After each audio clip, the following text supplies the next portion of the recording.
విజయోత్సవ సభలు అంటే చేస్తే ఏం సాధించారని విజయోత్సవ సభలు చేస్తారండి? ఓకే, ఒక్క నిమిషం అండి, ఒక్క నిమిషం. విజయార్య గారు మీరు కూడా, ప్రేమ్ గాంధీ గారు, విజయార్య గారు చెప్పిన దాని ప్రకారం చూస్తే విజయోత్సవ సభలు నిజంగానే లోటు బడ్జెట్లో ఉంది, అప్పుల పాలు చేస్తారు తెలంగాణ రాష్ట్రాన్ని. ఇప్పటి వరకు కూడా బీఆర్ఎస్ విధ్వంస పాలనకి 10 ఏళ్ల పాలన కారణం అంటూ కూడా చెప్తున్నారు, లోటు బడ్జెట్లో ఉంది అని చెప్తున్నారు. కానీ విజయోత్సవ సభలకైతే భారీ స్థాయిలోనే రాష్ట్ర ప్రభుత్వం ఖర్చు చేస్తుంది. ఇది కూడా ప్రజాధనమే, రాష్ట్రధనమే, కాదని అనలేము.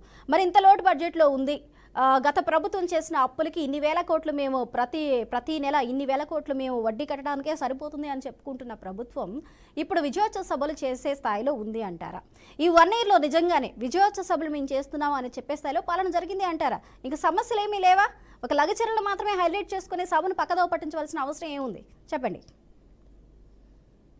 ముందుగా బీఆర్కే న్యూస్ ప్రేక్షకులకు, అలాగే వివిధ పార్టీ నాయకులకు, విశ్లేషకులకు అందరికీ నమస్కారం. స్వామి శరణమయ్యప్ప.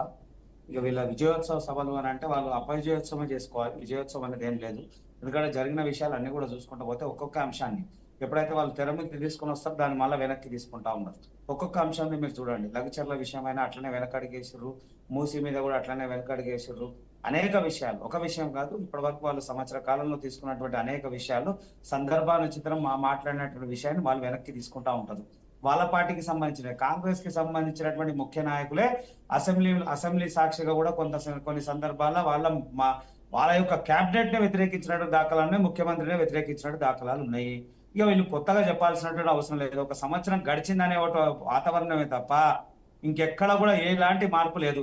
ఏ పేద మధ్య తరగతి వారికి ఉపయోగపడినటువంటి దాఖలాలు లేవు. సంవత్సర కాలంలో వాళ్ళు చేసినటువన్నీ మనం అబ్జర్వ్ చేసుకుంటూ పోతే ఈ సంపూర్ణమైనటువంటి ఆశయం లేదు. 6 గ్యారెంటీలు అన్నారు, అవి ఆడికాడికే వదిలేసారు. 13 హామీలు అది తూతూ మంత్రంగానే ఉన్నది, ఎక్కడ కూడా ఇచ్చేసినటువంటి దాఖలాలు లేవు. ఇక్కడ వీళ్ళు ఇద్దరు మాట్లాడుతున్నా కానీ గతంలో ఉన్నటువంటి 10 సంవత్సరాలు ఉన్నటువంటి బీఆర్ఎస్ ప్రభుత్వమైనా ఇప్పుడు ఉన్నటువంటి కాంగ్రెస్ ప్రభుత్వమైనా ఈ సంవత్సర కాలంలో వాళ్ళు చేసింది ఏమీ లేదు. ఆ ప్రభుత్వం యొక్క జాడలనే నడుస్తుంది తప్ప ఏం లేదు. ఎందుకంటే ఉదాహరణకు చూసుకుందాం, గతంలో ఈ ప్రభుత్వంలో ఉన్నటువంటి అధికారుల మీద పదే రేవంత్ రెడ్డి అనేక సందర్భాల్లో అధికారుల విషయం మాట్లాడండి, వాళ్ళు అవినీతికి పాల్పడుతున్నారు, వాళ్ళు అట్లా చేస్తున్నారు, ఇట్లా చేస్తున్నారు, వాళ్ళు ఇది చేస్తా ఉన్నారు అన్నారు. మళ్ళీ అదే అధికారులు కొనసాగించారు. వాళ్ళ ఉద్దేశం ఏందో వాళ్ళకే తెలవాలి. అట్లనే ఇప్పుడు వీళ్ళు సంవత్సరం కాలంలో నిజంగా కూడా ప్రతిపక్ష హోదా ప్రజలంతా కూడా మ్యాండేటరీ ఇచ్చారు, బీఆర్ఎస్ కి ప్రతిపక్ష హోదా ఇచ్చారు. మీరు ఖచ్చితంగా అసెంబ్లీలో గలమెత్తాలి, ప్రజా సమస్యల మీద మాట్లాడాలి, పాలసీ మ్యాటర్ మీద మాట్లాడి, సంక్షేమ పథకాల మీద మాట్లాడాలి, సంక్షేమ పథకాల మీద చర్చించాలి, ప్రజలకి మంచి చేయాలనే ఆలోచనతోనే బీఆర్ఎస్ కి అవకాశం కల్పించారు ప్రజలు. కానీ బీఆర్ఎస్ చేస్తుంది ఏంది అంత, అసలు నిజంగా కూడా చెప్పాలి అనుకుంటే అసెంబ్లీ జరిగేదే కొన్ని రోజులు, సంవత్సర కాలం మొత్తంలో కూడా 90 నుంచి 93, 94 రోజులు, ఒకవేళ అతి కష్టంగా పోతే 104 రోజుల కన్నా ఎక్కువ జరగదు. 5 సంవత్సరాల కాలంలో కూడా జరిగేటువంటి సభ చాలా తక్కువ రోజులు నడుస్తూ ఉంటది. నడిచినప్పుడు అనగా సంక్షేమ పథకాలు కానీ ప్రజలకు ఉపయోగపడేటువంటి అంశాల మీద చర్చించాల్సిన అవసరం ఉంది.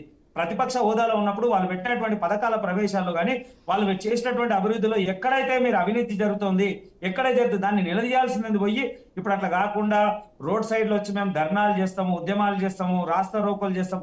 ఇవంతా కూడా ఎప్పుడు చేయాలి అంటే ఎప్పుడైతే అసెంబ్లీ లేనప్పుడు చేసే వాతావరణం ఉంటే ప్రజల్లో మీరు మమేకం కావాలనే ఉద్దేశంతో చేస్తున్నటువంటి కార్యక్రమాన్ని వేరే ఉంటాయి. అసెంబ్లీలో చర్చించాల్సినటువంటి విషయాలు వేరుంటాయి.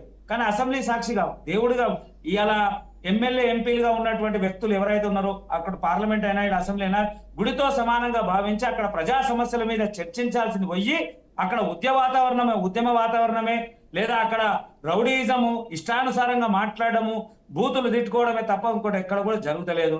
ఈ మొత్తంగా కూడా చూసుకుంటే నిజంగా కూడా వీళ్ళ 10 సంవత్సరాల గత ప్రభుత్వం ఉన్నటువంటి 10 సంవత్సరాల్లో వీళ్ళు చాలా సందర్భాలు చెప్తా ఉన్నారు, అట్లా చేసిరు, ఇట్లా చేసిరు. ఏం చేసిరు? ప్రజలు వీళ్ళని తిరస్కరించారు. కానీ మళ్ళా కూడా ఒక ప్రతిపక్ష హోదా ఇచ్చారు. సరైన హోదా ఇచ్చిన హోదాను కూడా కాపాడుకోకుండా అవసరం వీళ్ళది ఏందో వాళ్ళకే అర్థమైతలేదు. లగచర్ల విషయంలో ఒకనొక సందర్భంలో వీళ్ళ పార్టీకి సంబంధించిన వ్యక్తి చేస్తే మళ్ళా దాన్ని పెద్ద రాద్ధాంతం చేసినటువంటి దాఖలాలు వీళ్ళందరికీ కూడా తెలుసు. అనేక విషయాలు 2 పార్టీలు దొందే ఎక్కడ కూడా ఇచ్చేస్తలేరు. ఇలా ప్రజల సంక్షేమం మర్చిపోయి ఇంకోటి మాట్లాడుతూ వీళ్ళ 6 గ్యారెంటీలు మీరు నిలదీయమనండి, 13 హామీల మీద నిలదీయమండి.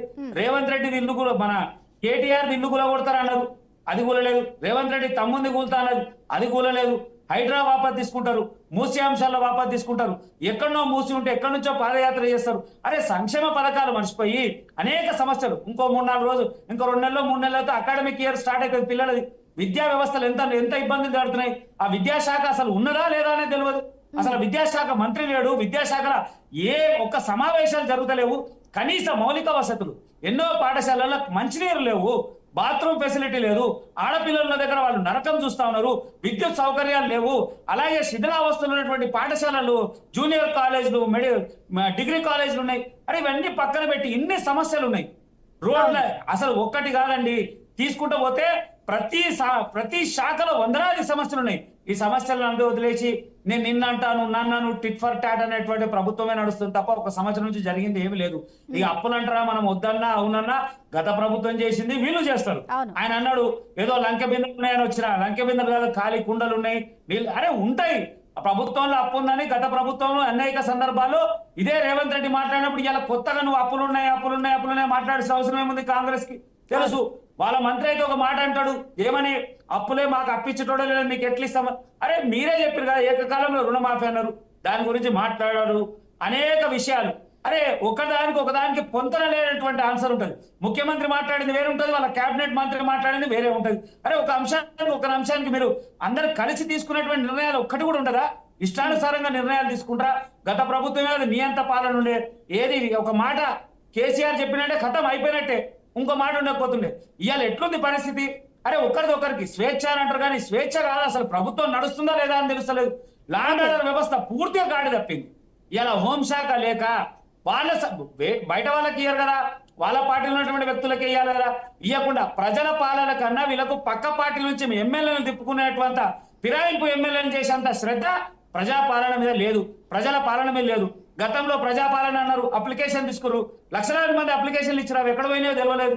మొన్న సర్వే అన్నారు, సర్వే తర్వాత ఏదైనా మార్పు వస్తుంది అన్నారు, అది కూడా తెలియదు. గత ప్రభుత్వం సర్వే చేసి వాళ్ళ అనుకూలంగా వాడుకుంది, ఇప్పుడు ఈ ప్రభుత్వం కూడా సర్వే చేసి ఆ పార్టీకి అనుకూలంగా వాడుకుంటారు తప్ప ప్రజలకు ఉపయోగపడే అంశాలు ఎక్కడ కూడా కనబడతలేవు. మీరు సాయంత్రం చూడండి జరుగుతున్నటువంటి అంశాలన్నీ పదే మూసి విషయం మీద రేవంత్ రెడ్డి మాట్లాడారు, డ్రీమ్ ప్రాజెక్ట్. అరే ఇంత అవసరము, రాష్ట్రంలో ఇంత అధోగతి ఉంది, ఇంత అప్పుల పాలు ఉన్నప్పుడు నువ్వు కోట్లాది రూపాయల లక్షల రూపాయల అసలు ఇప్పటివరకు డిపిఆర్ పెట్టలేదు. ఇంత డబ్బు ఖర్చు అవసరం ఏముందుకు? ఇంత వెచ్చించాల్సిన అవసరం ఏముంది? చిన్న మౌలిక వసతులు చేయాల్సినటువంటి అవసరం ఉందిగా. అవన్నీ పక్కన పెట్టి ఈ ప్రాజెక్ట్ చేస్తాము ఇదే చేస్తామని ఈ మొండి వైఖరులు ఎందుకు? అసలు అర్థం కాని విషయం ఏంటి అంటే అన్నిటికన్నా విషయం వీళ్ళకి ఒకరికొకరికి అస్సలు సమన్వయం ఉండదు. ప్రభుత్వం నడిపించాలన్నప్పుడు ఆ ప్రభుత్వంలో ఉన్నటువంటి అన్ని శాఖలకు సంబంధించినటువంటి మంత్రులు కానీ లేదా ముఖ్యమంత్రి కానీ ఒకరికొకరికి సమన్వయంతో చేస్తే ప్రజలకి మేలు జరుగుతుంది తప్ప ప్రజలకు ఉపయోగపడుతుంది. ఇట్లా ఇన్స్టాల్ జరుగుతా ఉన్నది. ఇలా అసెంబ్లీ సాక్షిగా మాట్లాడాల్సింది మీరు రోడ్డు మీదకి వచ్చి మాట్లాడతాం, బయట లొల్లి పెడతాం అంటే ఏం ఉపయోగము? సామాన్యుల లెక్క లొల్లి పెట్టినట్టే ఉంటది. లేదా ప్రతిపక్ష హోదా లేనటువంటి భారతీయ జనతా పార్టీ లేదా సిపిఎం పార్టీలు రోడ్ల మీదకి వస్తే ఒక ఉద్దేశం ఉంది. అరే ప్రతిపక్ష హోదా కల్పించినప్పుడు మీరు ఎక్కడ లేవనెత్తాల్సినటువంటి అంశం అక్కడ లేవనెత్తకుండా ఇంకో అంశం మాట్లాడుతున్నారు. వాళ్ళకే అర్థం కావాలి. నిజంగా కూడా అంతర్గతంగా ఉంది ముందు విషయం. 10 సంవత్సరాల నాయకుడు ఇలా ఎందుకు మాట్లాడు? ఆయన మాట్లాడేదో అరే అవసరం ఏముందండి? మీరు వాళ్ళ అనుభవం ఉపయోగపడాలి కదా. అనేక విషయాల్లో పాలసీ మ్యాటర్ కన్నా చాలా ఇంపార్టెంట్ ఉంటది కదా. అవన్నీ మాట్లాడకుండా రాద్ధాంతం చేస్తున్నటువంటి పరిస్థితి సమంజసమైనటువంటి కాదు. కాంగ్రెస్ ఇప్పటికైనా రేవంత్ రెడ్డి కాంగ్రెస్ ఖచ్చితంగా వాళ్ళ ఏదైతే వాళ్ళ సంవత్సరంలో జరిగినట్టు వ్యవహార శైలి అంతా కూడా మార్చుకోవాలి. ఒక రోజు విగ్రహ రాజకీయం చేస్తారు, ఒక రోజు హైడ్రా అని అంటారు, ఇంకో రోజు మూసి అంటారు. అరే ప్రజల్ని భయభ్రాంతులకు చేసి ప్రజల్ని మభ్యపెట్టి యూటర్న్ పాలిటిక్సే తప్ప ఎక్కడైనా సమాజానికి సంబంధించినటువంటి అంశాలు జరుగుతా ఉన్నాయా? ఏమి జరుగుతలేవు. వెంటనే ప్రభుత్వం సరే సంవత్సరం గడిచింది, ఇప్పుడైనా ఈ అసెంబ్లీ సాక్షిగా కొన్ని బలమైనటువంటి నిర్ణయాలు, ఎందుకంటే వాళ్ళు ఇచ్చినటువంటి హామీలు చాలా ఉన్నాయి, చాలా హామీలు 6 గ్యారంటీలో ఒక్కొక్క గ్యారంటీలో ఒక్కొక్కటి. ఇప్పటివరకు మహాలక్ష్మి పథకం గురించి మాట్లాడారు, అనేక విషయాలు. అలాగే రైతు బంధు అన్నారు, రైతులకు ఇంకేదో అన్నారు, ధరణి అన్నారు. వారం రోజులైతే కమిటీలు అని కాలయాపన చేస్తారు కాంగ్రెస్ తప్ప పని చేసే చిత్తశుద్ధితో. నిన్ననే అన్నారు, మళ్ళీ వచ్చిందా లేదా తెలియదు. అంటే అనేక విషయాలు ఒక విషయాలకు పొంతం లేకుండా ఉన్నటువంటి పాలన మొత్తం కూడా కాంగ్రెస్ నడుస్తా ఉంది. ఇది సమంజసమైనటువంటి ఆలోచన కాదు. దయచేసి కాంగ్రెస్ పార్టీ మీకు అవకాశం ఇచ్చారు ప్రజలు, మీరు అవకాశం ఇచ్చిర్రు, అవకాశం ఇచ్చినప్పుడు చిత్తశుద్ధితో పనిచేయాల్సినటువంటి అవసరం ఉంది. ఓకే, ప్రేమ్ గాంధీ గారు ఒక్క నిమిషం అండి. చూసుకుంటూ పోతే ప్రేమ్ గాంధీ గారు స్థానికంగా ఉండేటువంటి ఎలక్షన్లు ఉన్నాయి. ఒక్క నిమిషం అండి, ఒక్క నిమిషం హోల్డ్ అవ్వండి. ప్రేమ్ గాంధీ గారు మార్పు వస్తుంది. వినిపిస్తుందా మీకు? నుంచి కూడా వ్యతిరేకత స్టార్ట్ అయింది. విద్యార్థుల వ్యతిరేకత వచ్చింది, రైతుల్లో వ్యతిరేకత వచ్చింది, సామాన్యుల వ్యతిరేకత వచ్చింది, మధ్యతరగతి పేదవాళ్ళలో వ్యతిరేకత వచ్చింది. ఇక అప్పటికే కాంగ్రెస్ మీద సంవత్సర పాలన వ్యతిరేకత వచ్చినప్పుడు వీళ్ళు విజయోత్సవం ఏ రకంగా విజయోత్సవం జరుపుకుంటారు? ఏం జరిగిందని విజయం ఎక్కడ జరగలేదు. కాలయాపన జరిగింది తప్ప విజయం ఎక్కడ జరగలేదు.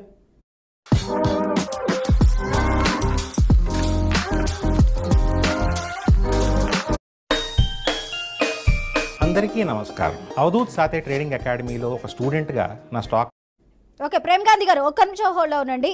విజయ్ గారు